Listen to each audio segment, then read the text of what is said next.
Hai, terima kasih sudah klik video ini. Buat kalian yang bertanya-tanya, Bang Magnus ikut Piala Dunia Catur gak sih? Enggak guys, dia udah gak tertarik untuk mengikuti turnamen catur klasik. Terlebih untuk merebut gelar juara dunia catur klasik kembali. Nah teman-teman, gue akan bahas permainan dari Magnus Carlsen dari ajang Speed Chess Championship. Jadi tadi malam Magnus Carlsen bermain melawan Fabiano Caruana dari babak quarter final Speed Chess Championship. Ini turnamen secara daring, secara online. Mereka bermain kira-kira 140 menit ya. Kemudian mereka bermain dalam 3 format. Pertama 5 menit dengan bonus waktu 1 detik. Kedua 3 menit dengan bonus waktu ada bonus waktunya nggak ya? Ada kayaknya deh 1 detik. Kemudian 1 menit peluru terakhirnya. Nah dari sepanjang 140 menit itu, siapa yang hasilnya paling banyak yang menangnya, dia yang lanjut ke babak berikutnya. Sistem gugur guys. Langsung aja kita bahas game terbaiknya. Jadi dari puluhan partai inilah, puluhan game inilah yang terbaik menurut saya. Dimana Fabiano Caruana pegang bow putih, Magnus Carlsen pegang bow hitam. Putih memulai dengan C4, kemudian dijawab dengan E5. Ini pembukaan Inggris. Oh ya, jangan lupa di like dulu ya guys, di share dan di subscribe. Dan jangan lupa jadi langganan di YouTube ini. Jangan lupa gabung RL Chess Academy. Loncengnya diklik juga guys, biar nggak pernah telat jadi orang pertama yang komentar. C4 E5, kemudian G3 G6, putih bishop G2, hitam bishop G7, putih kuda C3, hitam kuda C6, putih D3, hitam D6, kemudian putih F4, hitam kuda G ke petak E7. Nah ini tuh variasi apa sih? Ini variasi reverse Sicilian atau Taimanov atau full symmetry line ya. Kita bisa lihat keduanya bermain dengan gajah fianchetto. Putih kuda F3, hitam lanjutkan dengan rokade, putih rokade, dan kemudian hitam A5.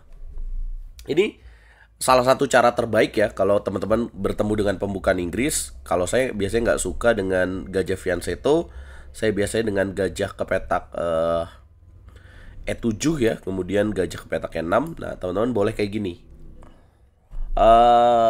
Apa keuntungannya buat kita kalau main gaya Magnus Carlsen kayak gini? Ya lebih solid teman-teman. Kalau variasi lain kan jalur C-nya terbuka. Kemudian putih melanjutkan dengan raja ke petak H1. Tadi ini langkah A5 buat apa? Mencegah serangan sayap menteri. Karena biasanya putih serang lewat sayap menteri kayak gini. Jadi udah dicegah duluan. Hitam H6 ya, pencegahan kuda ke petak G5. Kemudian putih benteng ke petak B1, hitam bishop E6.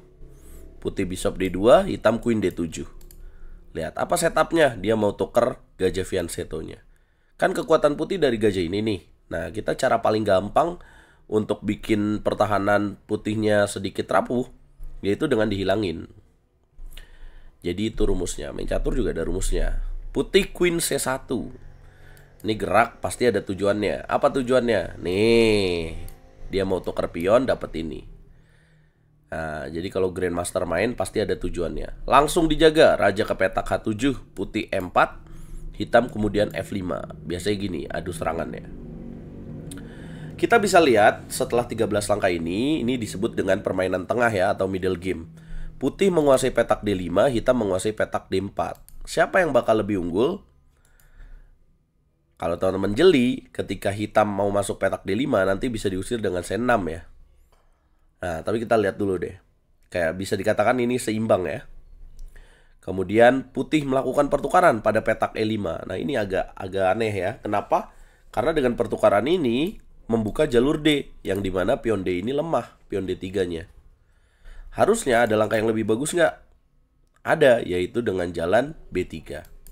Oh iya, disclaimer dulu ya. Masih banyak penonton baru yang baru subscribe channel ini. Kalau saya ngasih tahu seperti ini, bukan menunjukkan kalau saya lebih jago dari mereka.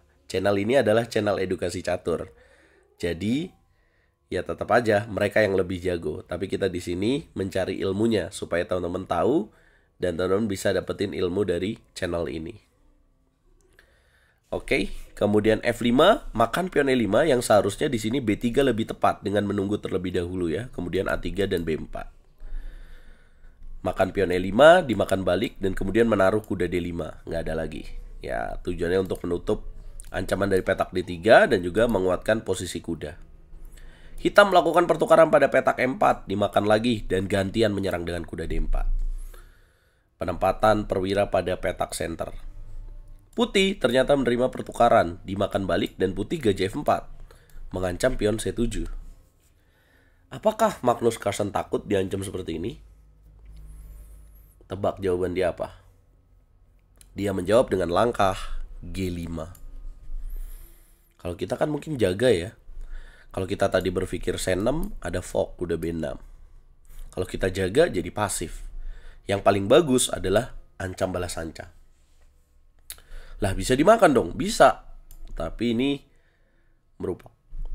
merupakan kesalahan ya oleh putih. Tapi nggak ada lagi sih jalannya, mau kemana lagi dia. Yang lebih baik memang gajah makan C7. Hitam melakukan pertukaran benteng.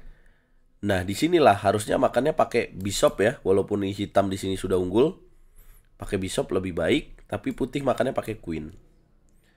Kemudian, ini membuat hitam unggul 1 perwira dong, dengan pertukaran bishop makan kuda di langkah ke-20. Putih makan balik dengan pion dan makan bishop. Kalau kita mau bahas sebentar, bagaimana bedanya dengan makan pakai bishop? Apabila bishop D5, maka bisa dimakan balik dengan pion. Apabila di sini benteng C8, ada langkah D6 untuk mengunci penjagaan pada bishop. Apabila bishop ke petak E5, dilanjutkan dengan queen C4, ada masuk ke sana. Yap, namanya juga main catur kilat ya. Pressure time membuat Caruana tidak melihat itu. Tapi mungkin langkah lebih baiknya apabila gajah F1, maka hitam di sini benteng C8 terlebih dahulu ya. Dengan tujuan langsung ancam bishopnya. So, di sini apabila putih melakukan pertukaran kuda, dimakan balik, kemudian ngambil pion pada petak A5, hitam ada bishop makan C4. Apa tujuannya? Kalau misalkan dimakan, maka queen M4. Raja G1, D3. Ada ancaman benteng ke sini, ada juga ada ancaman gajah ke petak D4. Sama, putih juga nggak boleh makan itu. Putih harus gajah G2, tapi ini sudah unggul buat hitam. Jadi tetap hitam yang memegang keunggulan ini. Gitu teman-teman. Oke, jadi dalam gamenya dimakan pakai queen, salah ya ini. Kemudian makan dan 1 perwira. Tapi putih punya pion bebas di jalur D dan juga punya opposite color bishop. Gajah beda warna, masih susah nih. Benteng S1 dimainin, langkah 22. Benteng ke petak F8. Putih queen D3, raja mundur ke petak H8. Benteng masuk ke petak E6 dan hitam kuda F5. Putih B3 coba jaga rantai pion, hitam masuk kuda E3. Putih queen M4, hitam queen F7. Kenapa mau masuk sini? H3 dimainin, queen ke petak F2. D6, kuda F1, putih menyerah. Kok nyerah ya? Kenapa nggak dilanjutin aja? Kalau D7 terjadi kuda makan G3, skakster. Kalau misalkan di sini queen ke petak G4, kuda G3, raja ke petak H2, kuda F1, raja 1, kuda E3, queen ke petak M4, ada G4. Apa tujuannya kalau misalkan dimakan? Ada jawaban queen ke petak E1. Raja 2 cek lagi, raja ke petak G1, kuda makan G4. Jadi susah ya teman-teman.